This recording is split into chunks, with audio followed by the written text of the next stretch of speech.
ক্ষয়ক্ষতি বলতে কি এই গাড়িটার সাথে একটা সাইড লাগছে আর কি, ওনার ইয়াটা লেগে জাস্ট ঝুড়িটা নিচে পড়ে গেছে। এটা নিয়েই কত কাহিনী দেখেন। তার ফেরিওয়ালা আমাদের জুয়েল ভাই একজন পাহাড়ি মেয়ের মাল সব নষ্ট করে দিছে, এবং যে জুড়িটা বাসের তৈরি ছিল সেই জুড়িটাও নাকি নষ্ট হয়ে গেছে। আপনারা ভিডিওটি দেখুন। ক্ষয়ক্ষতি তো হয় না, একটু পড়ে গেছে। শোনেন আমি বলি এখন,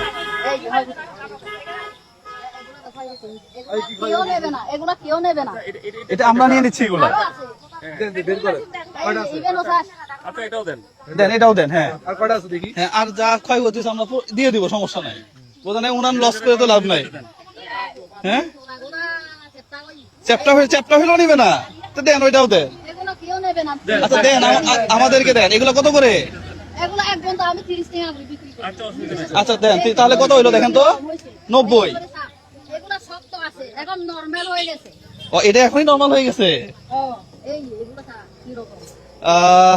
আচ্ছা ঠিক আছে, এখন এটা তো নরমাল হয় নাই অবশ্য। হ্যাঁ, মানুষ আসলে সুযোগ পাইলে কত কিছু করে। হ্যাঁ, এই বন্ধুরা কিছুই হয় নাই। আচ্ছা এখন কত কত? আচ্ছা এই ঝুড়ির দাম কত? হ্যাঁ 300 টাকা। কত? 400। 1 2 3 4 নেন 400 টাকা। আগে এটা নেন। ফল কত আছে? সবজি কয় টাকা দিব?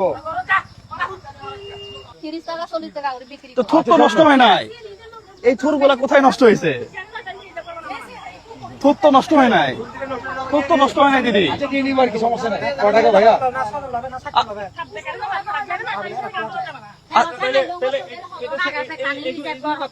আচ্ছা ঠিক আছে, আমরা দিয়ে দিচ্ছি তাহলে 30 টাকা করে না? 90 আর ওইখানে তিনটা 90 টাকা। 90 কত হলো? 180 200 টাকা দিয়ে দিলাম। নেন প্রিয় বন্ধুরা, সবাই ভালো থাকবেন, সুস্থ থাকবেন। আসলেই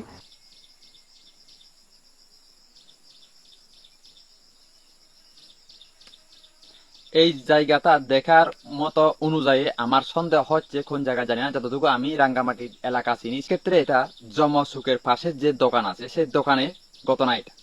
আপনারা এবার চিন্তা ভাবনা করে দেখুন, মানুষ সুযোগ পেলে কি করে। আসলে আমি একজন এই যে পাহাড়ি হিসেবে আমি নিজে লজ্জাবোধ করতেছি, একজন পাহাড়ি মেয়ে কিভাবে এই ধরনের করে নেকামি করে টাকা আদায় করতে পারে। বাইরে ভাই, এই পৃথিবীতে মানুষ সেনা আসলে কঠিন। আপনি কাকে কিভাবে চিনবেন? আমি আমার চোখে দেখা সবসাথে সেরা ভিডিও এটা। আমি ভাই কল্পনা করতে পারতেছি না যে একজন পাহাড়ি মেয়ে, আমাদের পাহাড়ি মেয়ে সামান্য একটা সুযোগ পেয়ে সে কি করলো?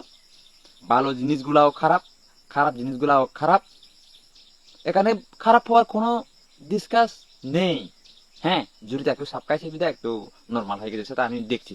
কিন্তু ভিতরে যতগুলো জিনিসপত্র ছিল, কলার মশা, তারপর কলার আগা, যা কিছু ছিল সবকিছু সেম নতুন আছে। সে বলতেছে যে এগুলো খাবে না, এগুলো নষ্ট হয়ে গেছে। বা এগুলো নষ্ট হওয়ার কি আছে? আমি এজ এ সাকমা হিসেবে খুবই লজ্জিত। তো জুয়েল ভাই, আমি আপনাকে একটা কথা বলতে চাই, সেটা হচ্ছে দেখেন, হয়তো পাহাড়ি মেয়েটা হয়তো লেখাপড়ার দিক থেকে তার একটু নলেজটা কম, সেক্ষেত্রে হয়তো আসলে না বুঝে এই ধরনের কাজ করেছে। সো আমি মেয়েটি হয়ে আপনার কাছে আসলে ক্ষমা প্রাপ্তি। তো আমি একজন চাকমা হিসেবে আসলে এই কথাটা আমার বলার দায়িত্ব আছে বলে আমি মনে করতেছি, কারণ আমি পুরো ভিডিওটা দেখছি যে কি হয়েছে কি হয়েছে কি হয় না। আর আমাদের মা বোনদের উদ্দেশ্য করে বলবো, কোনটা ভালো কোনটা মন্দ বোঝার ক্ষমতা অবশ্যই আমাদের ভগবান বুদ্ধ দিয়েছে। অন্যায়ভাবে যদি কাউকে ঠকিয়ে খান, সেই টাকায় আপনি 2 দিন চলতে পারবেন, বাট 2 দিন পরে যেই সামনে যে দিন আসতেছে, বর্তমানে যে দিন কঠিন যাচ্ছে তার 3 গুণে গুণ কঠিন সময় চলে আসবে।